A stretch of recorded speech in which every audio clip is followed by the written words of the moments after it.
نحمده ونصلي على رسوله الكريم اما بعد فاعوذ بالله من الشيطان الرجيم بسم الله الرحمن الرحيم رب اشرح لي صدري ويسر لي امري واحلل عقدة من لساني يفقهوا قولي۔ السلام علیکم ورحمۃ اللہ وبرکاتہ۔ ناظرین، پروگرام دعا کیجئے کے ساتھ آپ کی خدمت میں حاضر ہیں۔ آج ہم انشاءاللہ قرض سے نجات کی دعائیں آپ کے ساتھ شیئر کریں گے۔ اللہ سبحانہ وتعالیٰ فرماتے ہیں وَقَالَ رَبُّكُمُ ادْعُونِي أَسْتَجِبْ لَكُمْ، تمہارا رب کہتا ہے کہ تم مجھ سے دعا مانگو، میں تمہاری دعا قبول کروں گا۔ تو انسان کسی بھی قسم کی جب مشکل میں ہو، خواہ وہ بیماری ہو، روحانی یا ذہنی پریشانی ہو، اولاد کی طرف سے کوئی پریشانی ہو یا مالی پریشانی ہو، تو ان تمام مواقع پر انسان کو اپنے رب ہی کو پکارنا چاہیے۔ یہ اللہ تعالیٰ کا وعدہ ہے کہ قُلِ اللَّهُ يُنَجِّيكُم مِّنْهَا وَمِن كُلِّ كَرْبٍ، اللہ تم کو اس وقتی تکلیف اور ہر قسم کی تکلیف سے نجات دیتا ہے، تو ہمیں اللہ تعالیٰ ہی کو پکارنا چاہیے۔ پھر اسی طرح اللہ تعالیٰ کو پکارنے سے پہلے اللہ تعالیٰ کی تعریف اور تعریف کے بے پناہ کلمات، اللہ تعالیٰ کی تعریف کے کلمات اتنے زیادہ ہیں کہ اگر انسان ان کو ساری زندگی بھی شمار کرتا رہے تو شمار نہ کر سکے۔ اس لیے نبی صلی اللہ علیہ وسلم نے تعریف کے جو کلمات سکھا دیے ہیں، اگر انسان ان کو سیکھ لے، ان کو یاد کر لے اور ان کے مطابق اللہ تعالیٰ کی تعریف کرے تو اس سے بہتر کوئی چیز نہیں ہو سکتی۔ تو تعریف کے یہ کلمات جو نبی صلی اللہ علیہ وسلم نے ہمیں سکھائے، اللہ اکبر کبیرہ والحمد للہ کثیرہ وسبحان اللہ بکرۃ واصیلا، اللہ سب سے بڑا ہے، بہت ہی بڑا، اور سب تعریفیں اللہ تعالیٰ ہی کے لیے ہیں، اور میں صبح و شام اللہ کی پاکی بیان کرتا ہوں۔ اور حق بھی یہی ہے کہ انسان صبح و شام اللہ سبحانہ وتعالیٰ کی تعریف بیان کرے، اس کو ہر عیب اور نقص سے پاک قرار دے، کیونکہ وہ ہے ہی اس لائق اور یہ اس کا حق ہے۔ جہاں تک قرض دینے لینے کی بات ہے تو اس سلسلے میں ہمارا دین کیا کہتا ہے، چند باتیں اس سے متعلق عرض کریں گے۔ سب سے پہلے تو یہ کہ جب کوئی شخص ضرورت مند ہو، محتاج ہو اور قرض مانگے تو اسے قرض دینا چاہیے، کیونکہ کسی کی ضرورت پوری کرنا اللہ تعالیٰ کو بہت پسند ہے۔ پھر اسی طرح قرض لینے اور ادا کرنے کے بھی کچھ آداب ہیں۔ سب سے پہلی بات تو یہ کہ حتی الامکان کوشش کی جائے کہ انسان قرض لینے سے بچے، کیونکہ قرض لینے سے عموماً محبت کے رشتے اور تعلقات ختم ہو جاتے ہیں۔ ویسے بھی جب دوسرے انسان کو یہ پتہ چلتا ہے کہ قرض لینے والا یا مانگنے والا محتاج ہے تو اس کے ضرورت مند ہونے کی وجہ سے یا اس کی مالی حیثیت کی کمی کی وجہ سے دوسرے کے دل میں اس کے مقام میں کمی آ جاتی ہے۔ تو اس لیے اس چیز سے حتی الامکان انسان بچے، اور پھر ہر معاملے میں انسان اللہ تعالیٰ ہی سے مانگے اور کوشش کرے کہ وہ لوگوں سے قرض نہ لے۔ لیکن پھر بھی انسان ہے، انسان کے لیے مالی معاملات، مالی مشکلات اس کے لیے ایک آزمائش ہوتی ہیں، ایک امتحان ہوتی ہیں، اسے دوسروں سے مانگنے کی ضرورت پیش آ جاتی ہے۔ تو ایسے صورت میں انسان صرف جائز ضرورتوں کے لیے مانگے، عیاشی کے لیے یا صرف خواہشات کی تکمیل کے لیے قرض نہ لے کسی سے۔ یہاں تک اس چیز سے روکا گیا ہے کہ اگر کوئی شخص حج پہ جانے کی بھی، یعنی اتنے بڑے نیک کام کی بھی خواہش رکھتا ہے اور اس کے لیے وہ قرضہ لینا چاہتا ہے تو اس سے منع کیا گیا۔ طارق بن عبد الرحمن سے مروی ہے کہ انہوں نے نبی صلی اللہ علیہ وسلم کے صحابی عبداللہ بن ابی اوفا سے سوال کیا کہ ایک شخص نے حج نہیں کیا، کیا وہ حج کے لیے قرض لے سکتا ہے؟ تو انہوں نے کہا کہ نہیں، یعنی حج جیسے نیک کام کے لیے بھی قرض نہیں لینا چاہیے۔ پھر اسی طرح قرض سے پاک ہونا جنت میں داخلے کی ضمانت ہے۔ نبی کریم صلی اللہ علیہ وسلم نے فرمایا، جس شخص کی روح اس کے جسم سے اس حال میں جدا ہو کہ وہ 3 چیزوں سے بری ہو تو وہ جنت میں داخل ہوگا: تکبر، قرض اور مال غنیمت میں خیانت۔ یعنی جو شخص ان 3 چیزوں سے بچ گیا وہ نجات پا گیا۔ پھر اسی طرح یہ ہے کہ بعض اوقات انسان کسی شرعی مقصد کے لیے قرض لیتا ہے، یعنی حقیقی ضرورت کے لیے قرض لیتا ہے۔ تو ایسی صورت میں عبداللہ بن جعفر فرماتے ہیں کہ رسول اللہ صلی اللہ علیہ وسلم نے فرمایا، اللہ تعالیٰ قرض لینے والے کے ساتھ ہے، یعنی اگر کوئی واقعی حقیقی جائز ضرورت کے لیے لیتا ہے تو اللہ تعالیٰ اس کی مدد کرتے ہیں یہاں تک کہ وہ اپنا قرضہ ادا کرے، بشرطے کہ قرضہ ایسے مقصد کے لیے نہ ہو جو اللہ تعالیٰ کو ناپسند ہو۔ یعنی اس سے یہ بھی پتہ چلتا ہے کہ کسی ناجائز مقصد کے لیے، کسی حرام کام کے لیے اور محض خواہشات کی تکمیل کے لیے قرض نہ لیا جائے، اور اگر انسان جائز ضرورت کے لیے لیتا ہے اور پھر واپس کرے گا اور کرنے کی نیت رکھتا ہے تو اللہ سبحانہ و تعالیٰ اس کی مدد فرمائے گا۔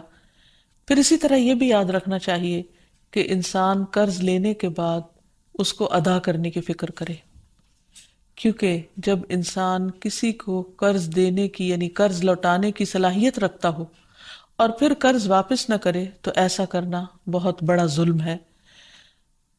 رسول اللہ صلی اللہ علیہ وسلم نے فرمایا، قرض ادا کرنے میں مالدار کی طرف سے ٹال مٹول کرنا ظلم ہے، اور اگر تم میں سے کسی کا قرض کسی مالدار کے حوالے کیا جائے تو اسے قبول کرے، یعنی قرض خواہ کو کہا جائے کہ کسی دوسرے نے میرا قرض دینا ہے، اس سے لے لو، تو وہ مان جائے۔ پھر اسی طرح یہ ہے کہ آپ صلی اللہ علیہ وسلم نے اس بات کی بھی تلقین فرمائی کہ انسان جب قرض واپس کرے تو اچھے طریقے سے، بھلے طریقے سے، خوش دلی کے ساتھ دوسرے کو ستائے نہیں۔ پھر اسی طرح یہ ہے کہ ہمیں یہ بھی تلقین کی گئی ہے کہ جس کا قرض ادا کرنا ہو یعنی جس کا قرض لوٹانا ہو اس کو ہدیہ قبول نہیں کرنا چاہیے۔ ابو بردہ کہتے ہیں کہ میں مدینہ حاضر ہوا تو میں نے عبداللہ بن سلام رضی اللہ عنہ سے ملاقات کی۔ انہوں نے کہا، آؤ تمہیں میں ستو اور کھجور کھلاؤں گا اور تم ایک بازمت مکان میں داخل ہو گئے، کہ رسول اللہ صلی اللہ علیہ وسلم بھی چونکہ وہاں تشریف لے گئے تھے اس لیے انہوں نے اس کو بازمت کہا۔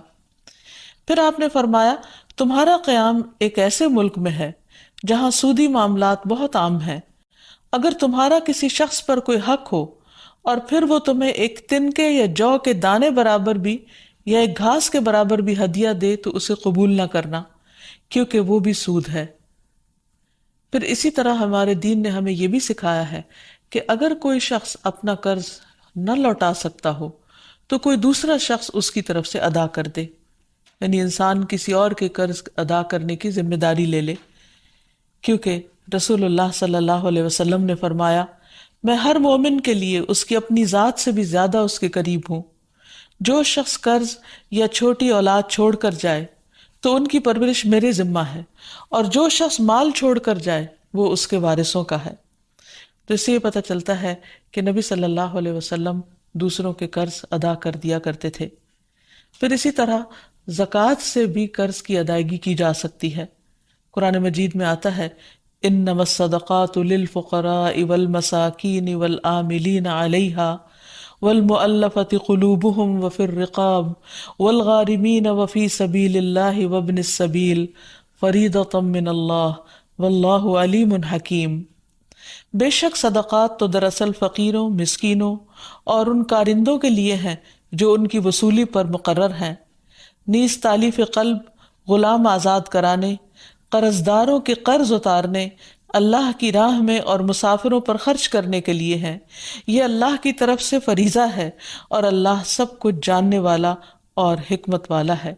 تو اس سے یہ پتہ چلتا ہے کہ اگر کوئی شخص مجبور ہو، تکلیف میں ہو، قرض کے بوجھ تلے دبا ہوا ہو تو اس کا بوجھ اتارنے کے لیے اگر ویسے کوئی ذریعہ نہ بن پائے اور کوئی مدد کرنے کو تیار نہ ہو تو پھر اس کی مدد زکوٰۃ کے مال سے بھی کی جا سکتی ہے۔ لیکن یہ بات یاد رہے کہ ہر انسان جو قرض لے وہ قرض ادا کرنے کی نیت رکھے، کیونکہ جو شخص قرض ادا کرنے کی نیت کرے گا اللہ سبحانہ تعالیٰ کی اس کے ساتھ مدد ہوگی، اور اس کے لیے انسان کو بھرپور کوشش بھی کرنی چاہیے۔ حضرت عائشہ کہتی ہے کہ نبی صلی اللہ علیہ وسلم نے فرمایا، میری امت میں سے جو شخص قرض کا بوجھ اٹھائے اور اسے ادا کرنے کی کوشش کرتے ہوئے فوت ہو جائے لیکن وہ قرض ادا نہ کر سکے تو میں اس کا ولی ہوں، یعنی نبی صلی اللہ علیہ وسلم نے اس کو اپنے ذمے لیا، پھر کیونکہ یہ ایک بہت بڑی نیکی ہے، ایک بہت بڑا ثواب کا کام ہے۔ پھر اسی طرح یہ ہے کہ انسان کو اس کی بہت زیادہ فکر بھی ہونی چاہیے۔ ابو ہریرہ کہتے ہیں کہ نبی صلی اللہ علیہ وسلم نے فرمایا، میرے لیے یہ بات باعث مسرت نہیں کہ میرے پاس احد کے پہاڑ برابر سونا ہو اور تیسری رات مجھ پر آ جائے اور ان میں سے 1 دینار بھی میرے پاس باقی ہو، یعنی اسے میں اللہ کے راستے میں خرچ نہ کر دوں، سوائے اس دینار کے کہ اس کو میں اپنے قرض کی ادائیگی کے لیے بچا رکھوں. یعنی آپ صدقہ کرنے سے زیادہ اس بات کو اہمیت دیتے تھے کہ قرض کو واپس کر دیا جائے، کیونکہ قرض کا ادا کرنا فرض ہے اور صدقہ خیرات جو ہے وہ ایک نفلی عبادت ہے. اسی طرح ہم دیکھتے ہیں کہ ہمیں یہ بھی سکھایا گیا ہے کہ جب کوئی فوت ہو جائے تو اس کے چھوڑے ہوئے مال میں سے سب سے پہلے قرض چکایا جائے اس کا، اور پھر اس کے بعد اس کی وصیت پوری کی جائے. قرآن مجید میں بھی اس کا تاکیدی حکم ملتا ہے. حضرت علی رضی اللہ عنہ فرماتے ہیں کہ رسول اللہ صلی اللہ علیہ وسلم نے قرض وصیت سے پہلے ادا کرنے کا حکم دیا، جبکہ تم لوگ قرآن میں وصیت کو پہلے اور قرض کو بعد میں پڑھتے ہو. تو ابو عیسیٰ کہتے ہیں کہ عام علماء کا اس پر عمل ہے کہ وصیت سے پہلے قرض دیا جائے، کیونکہ قرض ادا کرنا فرض کے درجے میں ہے. اور پھر قرآن مجید میں پہلے کیوں آیا ہے کہ وصیت کو پورا کیا جائے؟ کیونکہ قرض والا تو قرض خواہ خود مطالبہ کر لے گا، لیکن وصیت جس کے حق میں کی گئی ہو سکتا ہے اسے معلوم بھی نہ ہو، تو اس کی اہمیت بتانے کے لیے کہ وصیت کو بھی پورا کرنا ضروری ہے. لیکن اگر میت جو ہے اس کے ذمہ قرض ہے اور اس کے ساتھ ساتھ وہ وصیت بھی کر چکا ہے تو پہلے قرض ادا ہوگا، اگر مال بچے گا تو وصیت پوری کی جائے گی. پھر اسی طرح یہ ہے کہ اگر کوئی شخص قرض ادا نہیں کرتا تو اس کی روح اس کی وجہ سے قید میں ہوتی ہے. سمرہ کہتے ہیں کہ رسول اللہ صلی اللہ علیہ وسلم نے ہمیں خطبے میں فرمایا، کیا یہاں بنی فلاں کا کوئی شخص ہے؟ تو کسی نے کوئی جواب نہیں دیا. پھر پوچھا، کیا یہاں بنی فلاں کا کوئی شخص ہے؟ پھر کسی نے کوئی جواب نہیں دیا. پھر آپ نے پوچھا، کیا یہاں بنی فلاں کا کوئی شخص ہے؟ تو ایک شخص نے کھڑے ہو کر کہا کہ میں ہوں، اے اللہ کے رسول صلی اللہ علیہ وسلم. آپ نے فرمایا، پہلے 2 بار پوچھنے پر تم کو جواب دینے میں کس چیز نے روکا تھا؟ میں تمہیں تمہاری بھلائی کی خاطر پکار رہا تھا. تمہارا ساتھی اپنے قرض کے سبب قید میں ہے. سمرہ کہتے ہیں میں نے اسے دیکھا کہ اس شخص نے اس کا قرض ادا کر دیا، یہاں تک کہ کوئی اس سے اپنا قرض مانگنے والا نہ بچا. یعنی آپ صلی اللہ علیہ وسلم نے اس بات کا اہتمام کیا کہ میت کی روح کو آزاد کرانے کے لیے اس کے قرضے چکا دیے جائیں. یاد رہے کہ شہید سے بھی قرض معاف نہیں. عبداللہ ابن عمرو ابن العاص کہتے ہیں کہ رسول اللہ صلی اللہ علیہ وسلم نے فرمایا، شہید سے سوائے قرض کے سب گناہ معاف کر دیے جاتے ہیں. نبی صلی اللہ علیہ وسلم نے ایسے شخص کا جنازہ پڑھانے سے انکار کر دیا جس کے ذمہ قرض تھا. ابو ہریرہ کہتے ہیں کہ نبی صلی اللہ علیہ وسلم کے پاس جب کوئی جنازہ لایا جاتا تو آپ پہلے یہ سوال پوچھتے کہ کیا اس شخص پر کوئی قرض ہے؟ اگر لوگ کہتے کہ ہاں تو آپ پوچھتے کہ اسے ادا کرنے کے لیے کیا اس نے کوئی مال چھوڑا ہے؟ اگر لوگ کہتے کہ ہاں تو آپ اس کی نماز جنازہ پڑھا دیتے، اور اگر جواب میں نہ بولتے تو نبی صلی اللہ علیہ وسلم فرماتے کہ اپنے ساتھی کی نماز جنازہ خود پڑھ لو.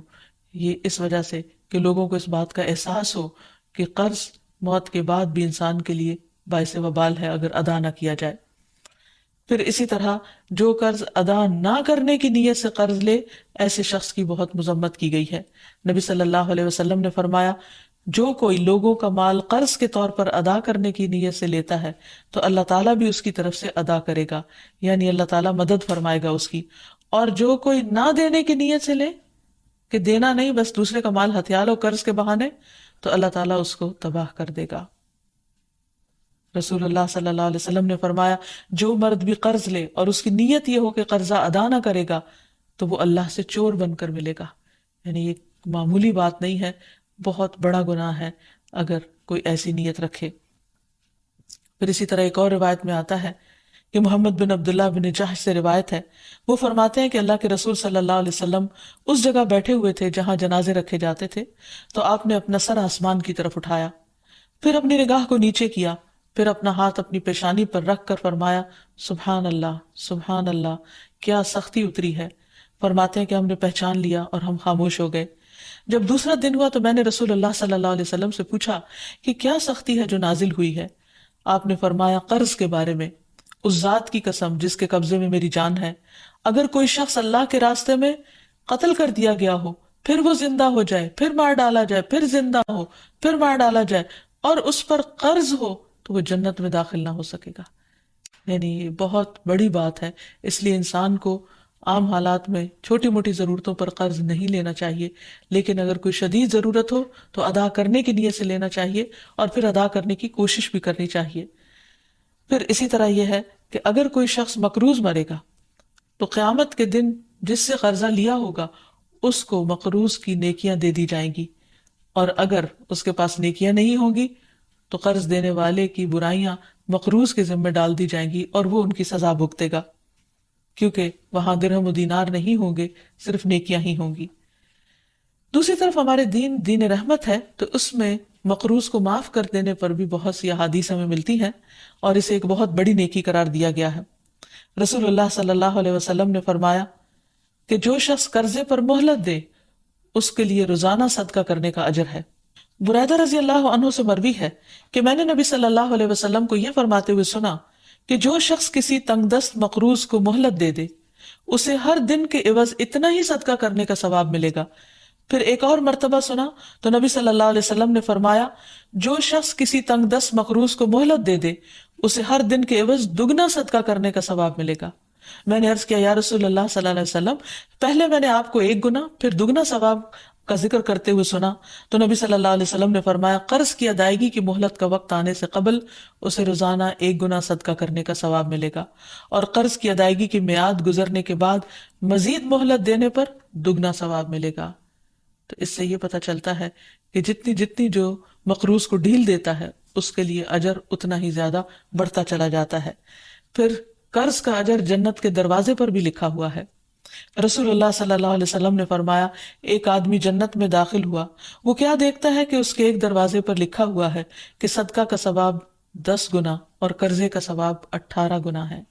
یعنی اگر کوئی شخص کسی کو کچھ 1 روپیہ دیتا ہے تو اس کے بدلے میں اس کو 10 نیکیاں ملتی ہیں، لیکن اگر کوئی شخص قرض کے طور پر کسی کو دیتا ہے تو اس کے بدلے میں 18 نیکیاں اس کو ملتی ہیں۔ پھر اسی طرح نبی صلی اللہ علیہ وسلم نے فرمایا ایک شخص لوگوں کو قرض دیا کرتا تھا اور اپنے نوکروں سے اس نے یہ کہہ کر رکھا تھا کہ جب تم کسی کو مفلس پاؤ تو تم اسے معاف کر دیا کرو، ممکن ہے کہ اللہ تعالیٰ ہمیں بھی معاف فرما دے۔ رسول اللہ صلی اللہ علیہ وسلم نے فرمایا کہ موت کے بعد جب وہ اللہ سے ملا تو اللہ تعالیٰ نے اس کو بخش دیا۔ تو گویا جو دنیا میں دوسروں کے قرض معاف کر دیتا ہے قیامت کے دن اللہ تعالیٰ اس کو معاف کر دے گا۔ پھر اسی طرح قرض معاف کرنے والے قیامت کے دن عرش الہی کے سائے تلے ہوں گے۔ رسول اللہ صلی اللہ علیہ وسلم نے فرمایا جس نے تنگ دست کو مہلت دی یا اس کا قرض معاف کر دیا تو اللہ تعالیٰ قیامت کے دن اسے اپنے عرش کے سائے میں رکھے گا جبکہ اس کے سائے کے سوا کوئی سایہ نہ ہوگا۔ ایسے شخص کو قیامت کے دن کی سختیوں سے بھی نجات ملے گی۔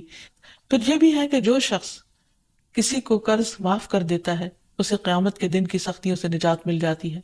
رسول اللہ صلی اللہ علیہ وسلم نے فرمایا جس کو یہ پسند ہو کہ اللہ تعالیٰ اسے قیامت کے دن کی سختیوں سے نجات دے دے تو اسے چاہیے کہ وہ مفلس کو مہلت دے یا اسے معاف کر دے۔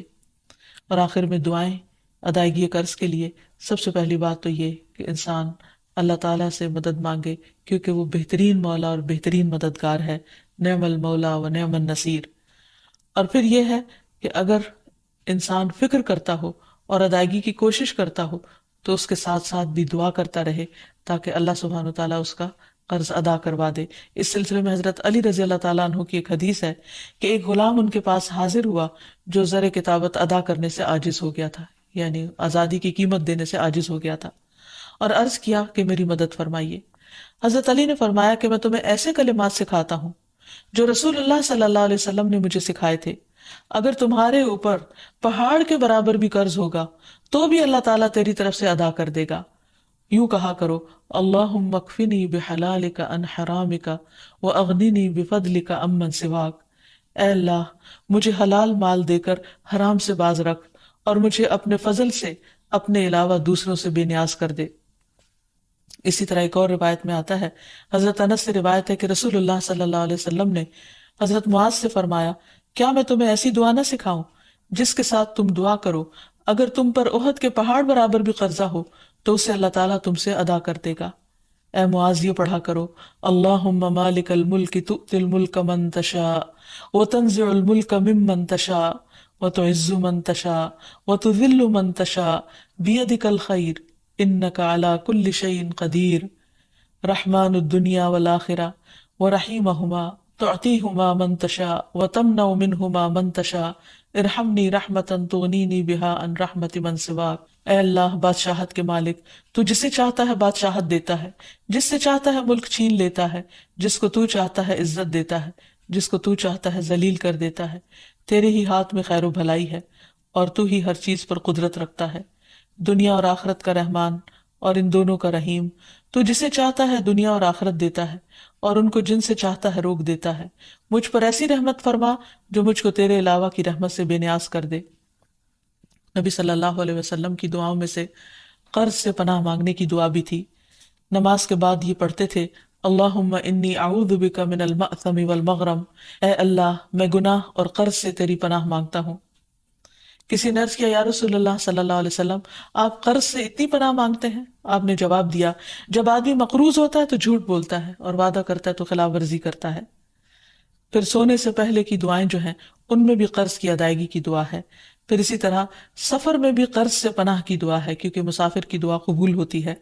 نبی صلی اللہ علیہ وسلم جب کہیں قیام فرماتے تو یہ دعا پڑھتے، اللہم انی اعوذ بک من الہم والحزن والعجز والکسل والبخل والجبن ودلع الدین وغلبۃ الرجال، اے اللہ میں تیری پناہ مانگتا ہوں غم اور رنج سے، عاجزی سے، سستی سے، بخل سے اور بزدلی سے، اور قرض چڑھ جانے اور لوگوں کے غلبے سے۔ تو یہ ہیں وہ چند مسنون دعائیں جو نبی صلی اللہ علیہ وسلم نے سکھائیں۔ اگر انسان ان کو پڑھتا رہے تو قرض سے نجات حاصل ہو جائے گی۔